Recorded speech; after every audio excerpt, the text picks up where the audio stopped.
Hello दोस्तों, क्या हाल है। तारीख आज 8 जनवरी 2025, दिन बुधवार, हिंदी तिथि 9वीं। और आइए बात करते हैं आज के मुख्य समाचार में देश भर की तमाम बड़ी खबरों पर नजर डालते हैं। देखिए, आज के दिन को अर्थ रोटेशन डे के रूप में भी मनाते हैं। और चलिए आगे बढ़ते हैं खबरों में। पहला अपडेट है, ई श्रम पोर्टल अब सभी 22 अनुसूचित भाषाओं में उपलब्ध है। केंद्रीय मंत्री मनसुख मांडविया ने ई श्रम पोर्टल के मल्टी लैंग्वेज फीचर का उद्घाटन भी किया। अब देश के असंगठित क्षेत्र के श्रमिक मजदूर अपनी अलग अलग भाषाओं में भी इस पोर्टल पर पंजीकरण कर पाएंगे और सरकारी योजनाओं का लाभ मिल सकेगा। वहीं देखिए अगली खबर, देश में ड्राइविंग ट्रेनिंग पॉलिसी लॉन्च हुई। परिवहन मंत्री नितिन गडकरी बोले कि ट्रेंड ड्राइवर के साथ 40 लाख लोगों को इस पॉलिसी से रोजगार मिलेगा। सड़क परिवहन और राजमार्ग मंत्री नितिन गडकरी ने कहा कि रोड एक्सीडेंट में कमी लाने के लिए ये सरकार का एक नया प्रयास है। रोड एक्सीडेंट को लेकर केसलेस योजना शुरू की गई है और इसके तहत एक तो एक्सीडेंट होने वाले लोगों के इलाज का खर्च सरकार उठाएगी। ट्रांसपोर्ट मंत्री ने इस पॉलिसी को लेकर देश के 27 राज्यों के मंत्रियों के साथ 17 विषयों पर चर्चा भी की। साथ ही इस पॉलिसी के अंतर्गत रोड सेफ्टी के लिए लोगों को जागरूक भी किया जाएगा। स्कूलों में भी बच्चों को रोड हादसों के बारे में अवगत कराया जाएगा और इस पॉलिसी के तहत एक्सीडेंट होने पर 1.5 लाख रुपए तक का इलाज मुफ्त सरकार के द्वारा मिलेगा, है ना। चलिए अगली खबर है, भारत सरकार ने जारी किया आधिकारिक कैलेंडर। केंद्रीय मंत्री अश्विनी वैष्णव और राज्य मंत्री एल मुरुगन की तरफ से ये 2025 के गवर्नमेंट कैलेंडर का अनावरण किया गया है। वही खबर देखिए, केंद्रीय मंत्री राजीव रंजन सिंह ने सिक्किम राज्य में जैविक मत्स्य पालन क्लस्टर भी लॉन्च किया। असम के गुवाहाटी में भी 50 करोड़ रुपए की परियोजनाओं का उद्घाटन किया गया। और बजट 2025 को लेकर अपडेट आना दोस्तों की सरकार आने वाले बजट में सरकारी कर्मचारियों के लिए 8वें वेतन आयोग की घोषणा भी कर सकती है। वित्त मंत्री निर्मला सीतारमण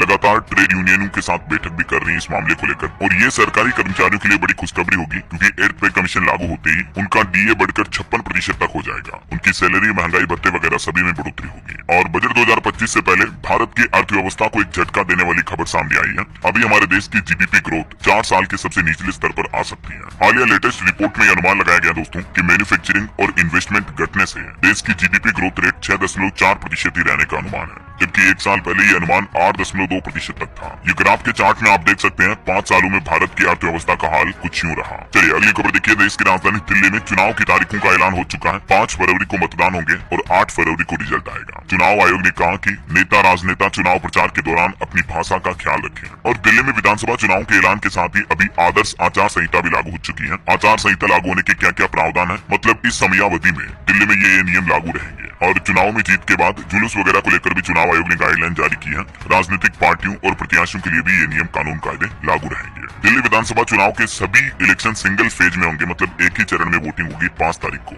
अगले महीने 5 फरवरी को। नतीजे 8 फरवरी को आएंगे। नामांकन 10 से 17 जनवरी के बीच होंगे और भी ये कुछ तारीखें आप देख सकते हैं। और ये दिल्ली में चुनाव का अनाउंसमेंट होने के साथ ही मतदाता जागरूकता ऑनलाइन क्विज का आयोजन भी होगा 21 से 23 जनवरी तक। चुनाव आयोग की तरफ से नई पहल की गई है। और चुनाव आयोग का ये भी कहना कि दिल्ली में इस बार 2 लाख से ज्यादा मतदाता पहली बार वोट करेंगे, तो गर्भवती महिलाओं के लिए भी खास सुविधा रखी जाएगी वोटिंग के दौरान। और दोस्तों, दिल्ली चुनाव के लिए केजरीवाल ने भी एक खास प्लान बनाया है। रेवड़ी पर चर्चा नाम से एक नया अभियान शुरू किया जाएगा। हर बूथ पर 12 कार्यकर्ताओं की टीम इस अभियान का प्रचार करेगी। और चुनाव की घोषणा के साथ ही दिल्ली में कुछ बड़े ऐलान भी किए गए। अब मजदूर और कैब ड्राइवरों का भी होगा कर, 25% तक छूट मिलेगी। डीडीए ने 3 नई आवासीय स्कीम भी लॉन्च की है। डीडीए यानी दिल्ली विकास प्राधिकरण की तरफ से ये नई आवासीय योजनाओं का अनाउंसमेंट किया गया। और दिल्ली के बाद चंडीगढ़ में भी मेयर चुनाव की घोषणा हो चुकी है। 24 जनवरी को ऐतिहासिक वोटिंग होगी। इसके अलावा यूपी के मिल्कीपुर सीट पर भी उपचुनाव के लिए 5 फरवरी को वोटिंग होगी। 8 को नतीजे आएंगे। ये बाई इलेक्शन होंगे। ओके, तो ये तो इलेक्शन वगैरह को लेकर अपडेट रहे। चलिए अब अपन आगे बढ़ते हैं खबरों में। देखिए, हमारे देश के पूर्व राष्ट्रपति प्रणब मुखर्जी का दिल्ली में ऐतिहासिक स्मारक बनाया जाएगा। केंद्र सरकार की तरफ से ये बड़ा ऐलान किया गया, तो उनकी बेटी ने केंद्र सरकार का पीएम मोदी का आभार भी जताया। और वही खबर है, सुप्रीम कोर्ट ने कहा कि राज्यों के पास फ्री बीच के लिए पैसा है, लेकिन जजों की सैलरी और पेंशन के लिए नहीं है। मांग हो तो वित्तीय संकट का हवाला देने लगते हैं। दरअसल आपको पता होगा, आजकल तो चुनावी माहौल के दौरान राज्य सरकारें पैसे बांटने का ही ऐलान करती हैं। फ्री की रेवड़ी, मतलब हर महीने 2-2 हजार देंगे, 3-3 हजार, 10-10 हजार देंगे, है ना। तो राजनीतिक पार्टियों, नेताओं के इस ऐलान पर सुप्रीम कोर्ट ने कहा कि राज्यों के पास मुफ्त में देने के लिए तो पैसे हैं, लेकिन सेवानिवृत्त न्यायाधीशों के लिए नहीं है। तो इस बात को लेकर सुप्रीम कोर्ट ने टिप्पणी भी की। चलिए अगली बड़ी अच्छी खबर देखिए दोस्तों, भारत में एआई इनोवेशन को अब गति मिलेगी। क्लाउड एआई बिजनेस में $3 अरब का निवेश करेगी माइक्रोसॉफ्ट कंपनी। अभी एक दिन पहले आपको पता होगा, माइक्रोसॉफ्ट के सीईओ सत्या नडेला ने पीएम मोदी के साथ मुलाकात की थी और इसी दौरान उन्होंने ये बड़ी घोषणा की है। माइक्रोसॉफ्ट कंपनी भारत में क्लाउड एआई बिजनेस में 25,722 करोड़ का निवेश करेगी। और ये $3 अरब के निवेश से देश में तकरीबन 1 करोड़ से भी ज्यादा लोगों को रोजगार मिलेगा। एआई ट्रेनिंग दी जाएगी। ये 2030 तक के लिए माइक्रोसॉफ्ट का एडवांटेज इंडिया प्रोग्राम नाम से एक बड़ा ऐलान किया गया निवेश को लेकर, है ना। वैसे तकनीक का एक अनोखा प्रयोग भी देखिए दोस्तों, हमारे देश में पहली बार संपत्ति विवाद के मामले में हाईकोर्ट ने AI चैट जीपीटी का इस्तेमाल किया और सटीकता के बारे में तुरंत जवाब भी मिला। देखिए ये पहली बार पंजाब हरियाणा हाईकोर्ट में AI यानी आर्टिफिशियल इंटेलिजेंस का इस्तेमाल किया गया। अदालत ने ये प्रॉपर्टी विवाद केस में चैट जीपीटी की मदद ली। चलिए अगली बड़ी खबर आ रही दोस्तों, चाइना में जो अभी नया वायरस फैल रहा है HMPV, जिसके मामले अब तो भारत में भी सामने आ चुके हैं। कर्नाटक, तमिलनाडु, गुजरात के बाद महाराष्ट्र में भी HMPV वायरस ने अपनी दस्तक दी। महाराष्ट्र के नागपुर में 2 संदिग्ध मामले सामने आए। अभी तक कोरोना वायरस जैसे इस नए HMPV वायरस के भारत में टोटल 8 केस सामने आ चुके हैं। महाराष्ट्र, कर्नाटक, तमिलनाडु में 2-2 और पश्चिम बंगाल, गुजरात में 1-1 मामला सामने आया है। केंद्र सरकार ने सभी राज्यों से कहा कि निगरानी बढ़ाएं। ऐसे में दोस्तों भारत में बढ़ते इन HMPV वायरस के मामलों को लेकर ऐसी खबरें चल रही कि क्या फिर से लॉकडाउन लगेगा, क्योंकि कोरोना वायरस के 5 साल बाद चीन से ये फिर से बुरी खबर सामने आई है। बताया जा रहा कि चाइना में तो HMPV वायरस के चलते अस्पताल और कब्रिस्तानों में भी भीड़ बढ़ गई है। तो जैसे ही सोशल मीडिया पर लॉकडाउन वापस ट्रेंड हुआ तो हमारे देश के स्वास्थ्य मंत्री JP नड्डा भी बोले कि ये वायरस कोई नया नहीं है, चिंता ना करें, क्योंकि इस वायरस की खबरों के बाद लॉकडाउन फिर से लगने की बातें सोशल मीडिया पर चर्चा में हो रही है। इसलिए देश के स्वास्थ्य मंत्री की तरफ से ये आश्वासन दिया गया। HMPV वायरस को लेकर स्वास्थ्य मंत्रालय ने सभी राज्यों को सलाह दी और कहा कि लोगों को संक्रमण से बचाव के लिए जागरूक करें, लोगों में डर पैदा ना हो। कुछ अलग अलग राज्यों के हालात देखिए आप। राजस्थान में पहले से ही एक्टिव रहा है ये चीन का खतरनाक वायरस। HMPV के पिछले साल भी 71 केस मिले थे, लेकिन मौत एक की भी नहीं हुई थी। यूपी की योगी सरकार ने भी एक नया प्लान बनाया है। HMPV वायरस को लेकर अलर्ट जारी हुआ। वाराणसी एयरपोर्ट पर अब यात्रियों की स्क्रीनिंग होगी। HMPV को लेकर अलर्ट पर अब चिकित्सा विभाग। इधर बिहार सरकार ने भी एडवाइजरी जारी की, कहा कि अगर इस वायरस के केस बढ़े तो अस्पतालों में फ्लू कॉर्नर बनाए जाएंगे, जहां स्पेशल मतलब इस वायरस के ही लोगों का इलाज होगा। यूपी की योगी सरकार ने चिकित्सा अधिकारियों के साथ तुरंत इमरजेंसी बैठक भी बुलाई और अधिकारियों को सख्त निर्देश भी दिए। यहाँ तक कि प्रदेश के कई जिलों में तो ये भी ऐलान हो चुका है, बिना मास्क पहने लोग बाग घर से बाहर ना निकले। ये मास्क पहनने की सलाह दी गई है तमिलनाडु के स्वास्थ्य एवं परिवार कल्याण मंत्री मां सुब्रमण्यम की तरफ से। छत्तीसगढ़ में भी HMPV वायरस को लेकर बैठक हुई। स्वास्थ्य मंत्री ने अफसरों को बुलाया, तैयारियों पर रिपोर्ट ली। क्योंकि पड़ोसी राज्य महाराष्ट्र में इसके केस मिल चुके हैं, तो इसीलिए कई राज्य सरकारें अलर्ट मोड पर है। फिलहाल अपन आगे बढ़ते हैं खबरों में। चलिए अगली बड़ी खबर आ रही दोस्तों, भूकंप को लेकर। बीते दिन भारत समेत दुनिया के कई देशों में तगड़ा भूकंप आया। हजारों मकान जमीजौंद हो गए, हर और मलबा ही मलबा। 126 लोगों की जान जाने की खबर है। एक के बाद एक तकरीबन 150 भूकंप के झटके लगे। तिब्बत में एक खतरनाक भूकंप आया, तीव्रता रही 6.8 और इस भूकंप की वजह से कई बिल्डिंग्स गिर गई। 126 लोगों की अब तक जान जाने की खबर है। और पड़ोसी देश नेपाल में भी दोस्तों 7.1 तीव्रता का भूकंप आया। यहाँ भी 32 लोगों की जान जाने की खबर है। तिब्बत नेपाल के साथ भारत की भी धरती हिली।